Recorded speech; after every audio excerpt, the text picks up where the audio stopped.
Good day. Talk about man. Last time we talked about who God is and Ginoo kung kinsa siya. And we have seen that He is a God who reveals Himself. And basically that's the nature of the Bible. That's why the Bible is there.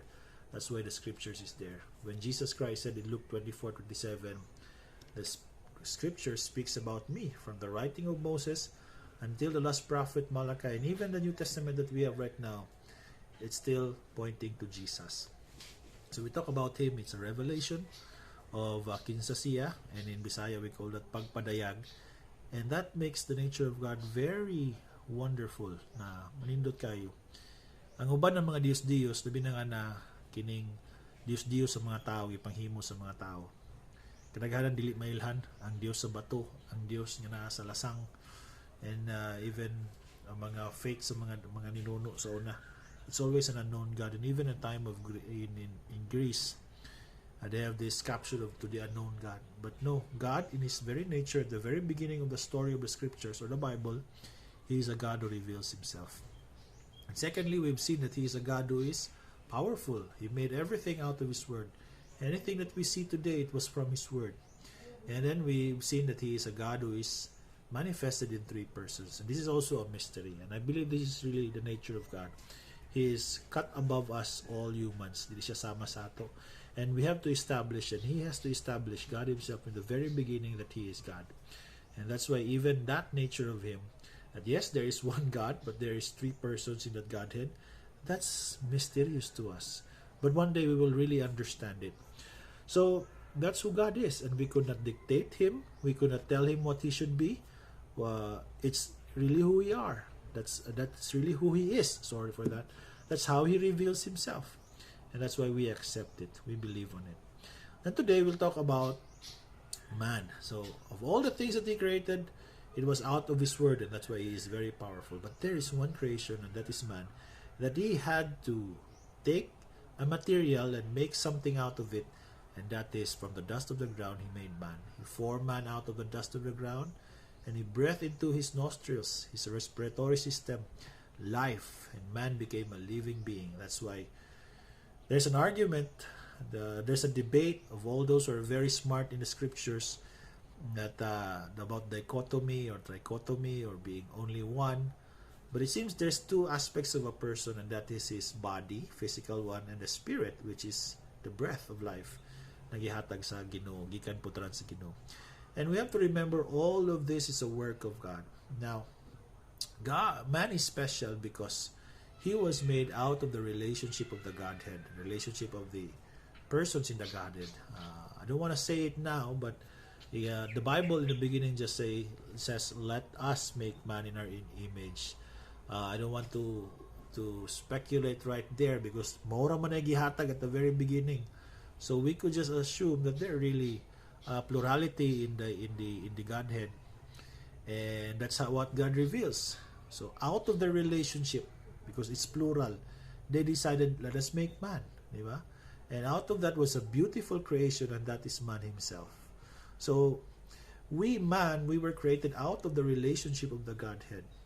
It was their pleasure, it was their idea to make us, it was their work, and God said it was beautiful, it was good. So aside from that, that really makes us really very special. He also made woman out from man, and out from the rib, and that's where the first surgery happened.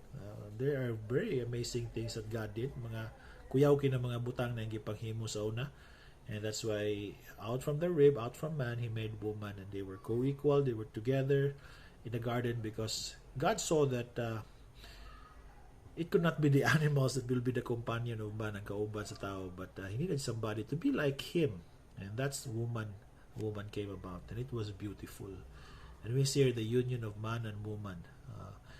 Wala man nasulti, but it seems this is a suggestion to marriage or wedding. They are one together, and it was in the idea of God there in the garden where He made and placed man. So idea na sa una ang kaminyoon. So He is really man, woman, and marriage was in the heart of God at the very beginning. Now we know that in the next story, we know that there's something bad happened.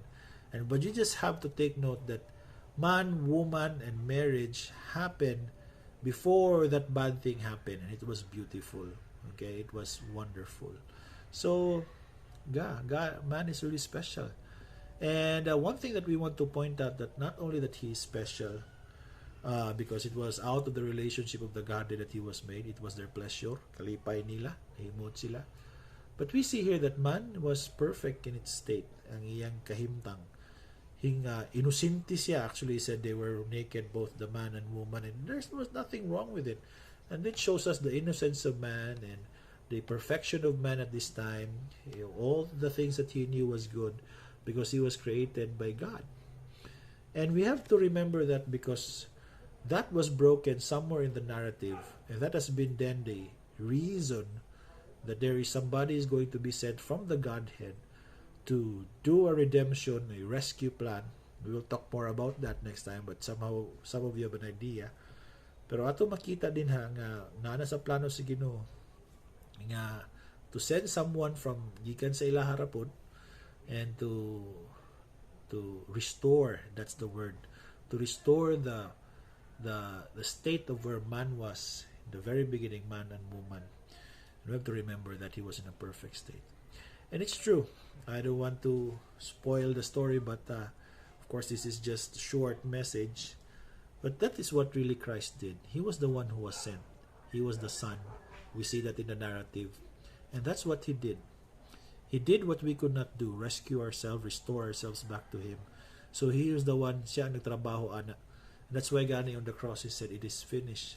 Because that statement was stemming from the very beginning, that he made man very perfect and he wanted to restore back the relationship. That's why, because of Christ, that's how he sees us right now, as he sees Adam and Eve before something bad really happened. That's how he sees us, and that is the gospel. That is the pronouncement of Jesus. That is the pronouncement of God to us. That's why he had to send Jesus. But we will talk more about that some other time. But at this time, we have to remember he was special. Man was special because he was made out of the relationship of the Godhead, and he was perfect in state. And that is what Jesus did. When he came here on earth, he lived the life that we should have lived. He died the death that we deserve. He placed us in a position that we could be like Adam and Eve before all the tragedy happened. Before niabot ang trahedya na nidangat ka natong tanan. So, man, that's who he is. And we have to remember he was created in the image of God. Many suggest maybe it's the face na nawong. Maybe, but it's more, or if we see it, that he was created with the intellect, with the heart, intellect to understand God, the heart or the emotions to relate to God, and the choice to choose God. O gihatag sa iya. Intellect, emotions, and the choice. And he was created like God because he had that one.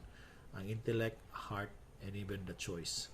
So, that's it in the very beginning as we see it. And let's continue to look at the narrative sa maabot na mga lessons. So, thank you.